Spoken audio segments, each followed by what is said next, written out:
এই শীতের মধ্যে চলে এলাম শালবনী জঙ্গলে ঘুরতে। লাল মাটির দেশ বাঁকুড়া।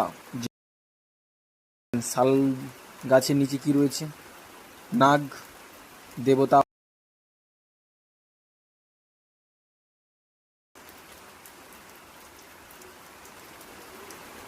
কিন্তু আসলে এটা নাগ নাগিনের ঘরই নয়, এটা হচ্ছে উই ঢিবি, যেটাকে আমরা গ্রামের ভাষায় নাগ দেবতার ঘর বলি। যারা যে ভাষায় চেনে তারা আপনারা দেখলে বুঝতে পারবেন আশা করি। কিন্তু এটা আসলেই নাগ নাগিনের ঘর নয়, এটা উইয়ের ঢিবি। আপনারা যদি বাঁকুড়া জেলা বা ঝাড়গ্রাম ঘুরতে আসেন, আপনারা দেখতেই পাবেন এইরকমই জঙ্গলের মধ্যে অনেক রয়েছে, যেটা আপনাদের চোখে পড়বে।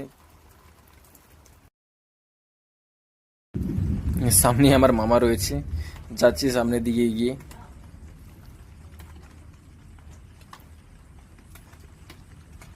এই যে জঙ্গল দেখতে পাচ্ছেন, এর মধ্যে অনেক বুনো হাতি রয়েছে। একটু সাবধানতা বজায় করে জঙ্গলের মধ্যে আসবেন আপনারা।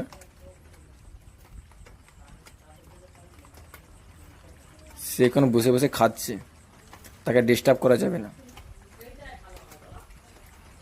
এই ভিডিওটা যদি আপনাদের ভালো লেগে থাকে, লাইক কমেন্ট শেয়ার সাবস্ক্রাইব করে যাবেন।